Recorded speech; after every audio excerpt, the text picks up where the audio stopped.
Shalom everyone, Chag Sameach, Happy Purim, wherever you are. I wanted to share with you a wonderful insight about the holiday of Purim as part of a series of short videos that I'm going to start loading in the next couple days about a very powerful and mystical topic. In Purim, we read about a few characters that are the main characters of the Megillah. The first one is the Queen Esther, the second one is the evil Haman, and the third one is Mordechai, the tzaddik of the generation. The Holy Ari explains to us that Esther HaMalka is an incarnation of Chava, the first woman alive. The same place, the Ari HaKadosh explains that Haman is a Gilgul of Amalek, but he is an original Gilgul, an incarnation of the serpent in Gan Eden. And the Ari explains also that Mordechai is a Gilgul, an incarnation of Adam HaRishon. So we see all three characters returned again in the event of Purim. It says that Chava, or maybe some know her as Eve, but her name is Chava. Her original name was Chaya. But Chava sinned with grapes, with wine. She squeezed grapes and made wine out of it, and that was the forbidden fruit. And by that she brought death to the world. As we know that Chava got incarnated in Esther, then the same way that Chava brought death to the world with her sin, then Esther in the Megillah, we see that she's reversing what she did. How did Esther reverse it? By doing a mishteh, a big feast. And the Megillah says specifically that what was the dominating part of the feast was the wine that she was serving there. Haman wanted to bring death to the nation of Israel, the same way how he wanted originally to bring death to mankind as the serpent. And the same way that Chava sinned and brought the death to the world with wine at the time of the sin, then Esther in the Megillah is coming to reverse it and to correct the sin. And then what she does, then Esther invites Haman to her feast with wine, and then she's causing the serpent, Esav, Haman, same lineage, to bring death on themselves. And that's the rectification that Esther does in the Megillah. We see very interesting how at the time of the sin in Gan Eden, it was the serpent who pushed Chava on the tree and told her, you see, nothing happened. The same way here we find in the Megillah that Haman somehow got pushed on Esther. The Zohar says that an angel came and pushed him. The same way that the serpent pushed Chava on the tree, then Haman fell on Esther. So we see that in the Megillah we have the concept of venahafochu, transforming something from its original state. Or not necessarily the original, but transforming something to the complete opposite, the complete polarity, venahafochu, and that's the power of Purim. Interestingly, we see that Purim, as much as it's not a biblical holiday, we see great connection to the Torah. The first hint that we see in the Megillah and the connection to the time of the sin of Adam HaRishon and Chava is the name of Haman.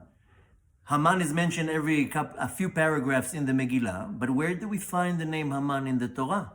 So if you go to the story of the sin of the tree of knowledge, right after God revealed himself to Adam and told him, Hamin ha'etz asher amarticha, from the tree that I told you not to touch, did you eat from that tree? The word in the Torah is Hamin ha'etz, from the tree, is from the tree. But Hamin is the same letters as Haman. So we see that Haman was already involved in the sin right from the get-go. Chava got incarnated in Esther, who brought the serpent back to her and to make him die as they hung Haman. Chava brought death and Esther brought life. She was able to reverse it. And as I mentioned before, Purim is not a biblical holiday and it's not mentioned in the Torah, but there are great, great hints in the Torah about this combination of souls that I just told you. In the Torah, you won't find the word Esther or any connection to the Megillah. But if you go to the Torah and you start counting from the first letter Aleph in the Torah, where do you find the first time the letter Aleph in the Torah? In the word Bereshit, the third letter of the Torah.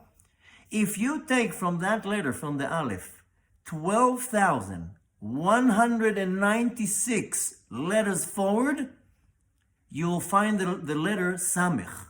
Go another 12,196 letters, you will find the letter Resh.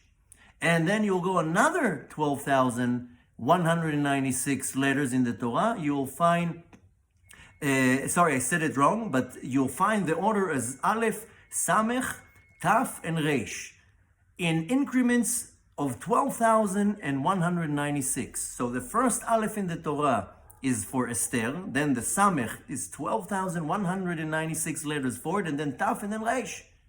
So what's so special about the number 12,090 and 196? There's 12,196 letters in the Megillah of Purim.